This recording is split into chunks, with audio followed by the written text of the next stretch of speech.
Dong, I know you can hear me. Open up the door. I only wanna play a little.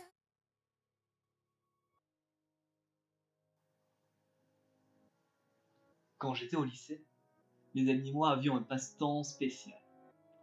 Comme n'importe quel voyou de notre âge, on aimait causer des ennuis. On n'était pas des vandales, on ne vendait pas de drogue, et jamais on ne brutalisait les enfants à l'école. Non. Ce qu'on aimait, c'était foutre la trouille aux jeunes parents, en hackant leur babyphone. Nous étions d'insupportables voyous, qui croyaient qu'ils étaient trop doués pour se faire attraper, et dont les conneries resteraient impunies. Et une nuit, cependant, j'ai reçu une bonne leçon. Et j'ai réalisé que j'étais pas aussi intouchable que me le laissait croire mon ego surdimensionné d'ado.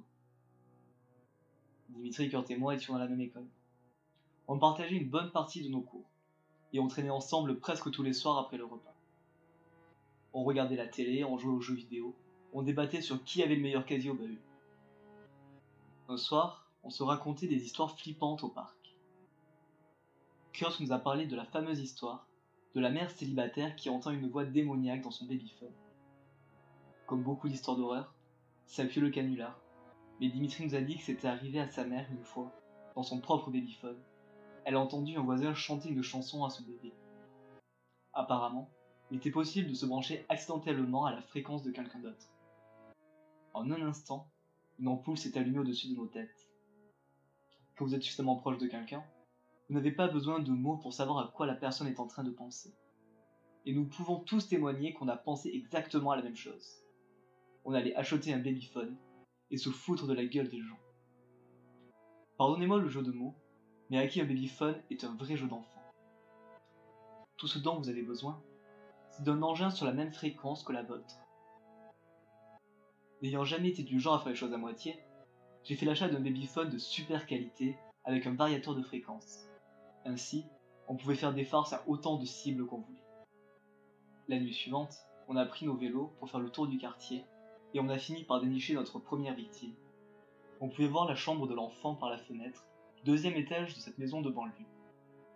Dimitri a pris le babyphone et a commencé à l'accorder sur différentes fréquences, jusqu'à ce qu'on entende enfin une respiration. Je me rappelle du sentiment d'excitation qui m'a parcouru, alors que notre projet aboutissait enfin. Dimitri a appuyé sur le bouton et s'est mis à respirer bruyamment dans le microphone.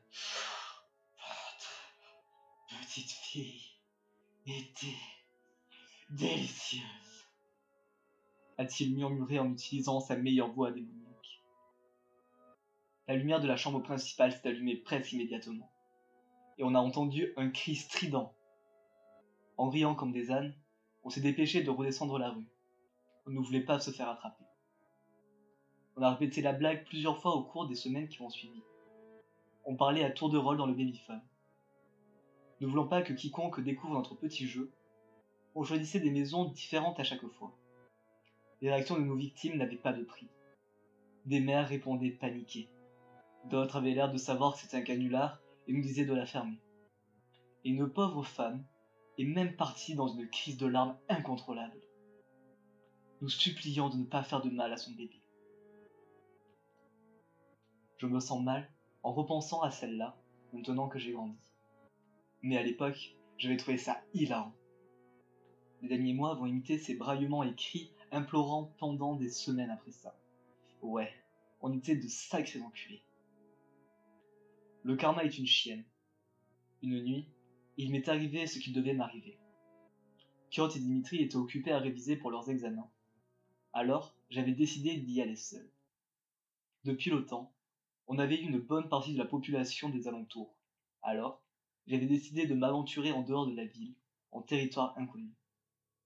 Trouver une victime n'était pas difficile. Il fallait juste regarder s'il y avait des sièges pour bébés dans les voitures, des rideaux trop colorés à l'effigie de personnages de dessins animés, ou des jouets oubliés dans le jardin. Je suis tombé sur une maison qui possédait les 3 critères, et j'ai posé mon vélo loin des regards. En jouant avec le cadran, j'ai finalement trouvé la bonne fréquence. Je pouvais entendre le bruit d'un bébé ronflant très légèrement. Un petit sourire sournois s'est glissé sur mes lèvres, et mon cœur martelait ma poitrine d'excitation.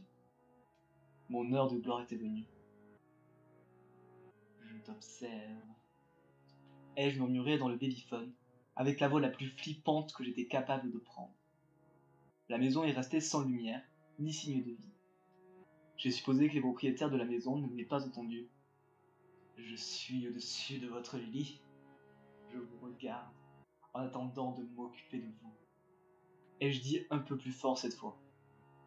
Rien, juste le son des criquets, et occasionnellement le grondement sourd d'une voiture qui passait dans la rue. C'était un peu bizarre. D'habitude, les parents réagissent plus rapidement que ça. Je commençais à me sentir nerveux, et un peu exposé. Vous savez, comme quand vous vous rendez soudainement compte qu'il va se passer quelque chose. Il se faisait tard, et la route pour entrer chez moi était longue. Juste au moment où j'étais sur le point de laisser tomber et de m'en aller, j'ai entendu un étrange bruit de gargouillis baveux venant du babyphone. Les ronflements légers et réguliers avaient cessé, et je me suis dit que le bébé s'était réveillé et était sur le point de pleurer. Au lieu de ça, un homme a parlé. « Tu es le seul à être observé en ce moment, Juan, » a-t-il dit doucement. Mon estomac a fait un bond à ces mots. Comment connaissait-il mon nom? Je me sentais trop mal. Quelque chose n'allait pas, et je le sentais jusque dans mes os. J'ai lancé un regard à la fenêtre de la chambre de l'enfant, et j'ai vu une silhouette prostrée là, qui me regardait. Était-il là depuis le début? L'air était étouffant et j'avais du mal à respirer. Mais peut-être était-ce dû à la peur. Mon corps tremblait de façon incontrôlable, comme si on avait injecté de la terreur dans chaque partie de moi. J'ai grimpé sur mon vélo, pédalant désespérément pour m'éloigner au plus vite de cet endroit. Une partie de moi trouvait que j'exagérais, mais le besoin irrésistible de fuir m'empêchait toute pensée rationnelle. Tu ne peux pas fuir, je sais où tu vis, Juan. Continuait l'homme alors que je tournais au coin de la rue. J'ai pédalé aussi vite que possible, ne m'arrêtant pas avant d'atteindre un boulevard animé. Être entouré de voitures et de quelques coureurs nocturnes me rassurait.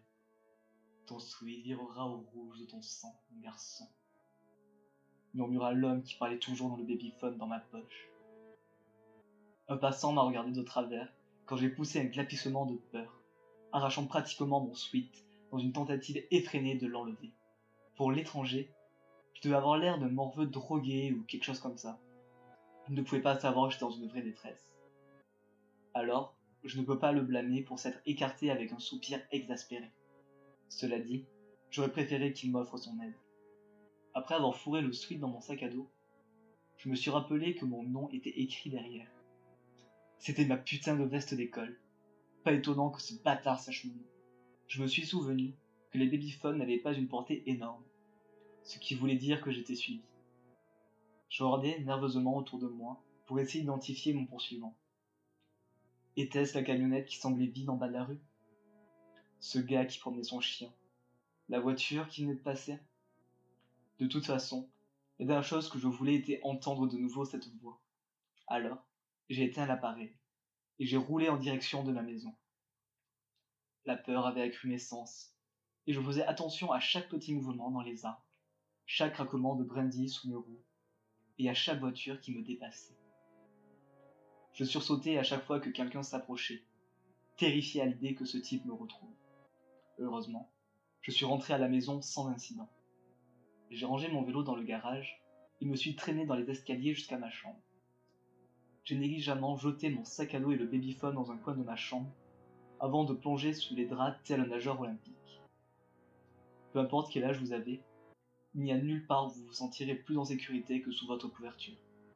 J'ai fermé les yeux, en espérant que j'arriverais à me calmer suffisamment pour avoir quelques heures de repos avant les cours. Mais c'est alors que j'ai entendu un bruit parasite venant du babyphone, à l'autre bout de la pièce. Il était censé être éteint.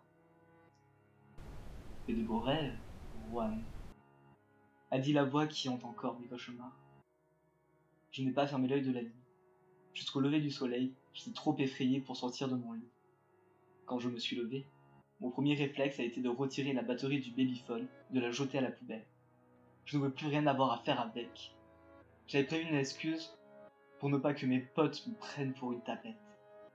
Avec de grosses cernes sous les yeux, je me suis habillé, et pris mon petit déjeuner, et je suis parti en cours. Ce n'est que quelques jours plus tard que j'ai vu la maison aux infos. Dans une interview, un policier expliquait que les membres de la petite famille qui avaient vécu dans la maison avaient été retrouvés dans leur lit, la gorge tranchée. J'étais devant la maison quand c'est arrivé. Le tueur m'avait entendu dans le babyphone et avait décidé de jouer avec moi. Ça a été un déclic. Et j'ai remercié ma bonne étoile pour ne pas avoir été la victime de ce putain de meurtre.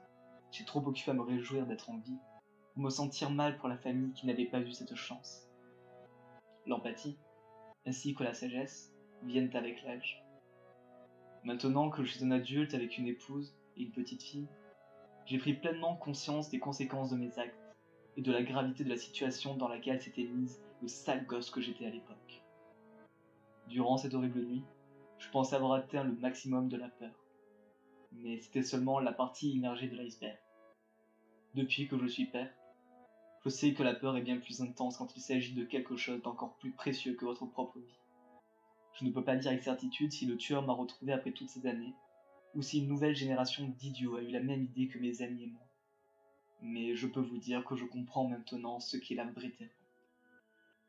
La nuit dernière, j'ai entendu quelque chose dans notre babyphone qui m'a glacé le sang, qui m'a paralysé d'une peur qui ne me quittera sans doute jamais. Je t'observe encore,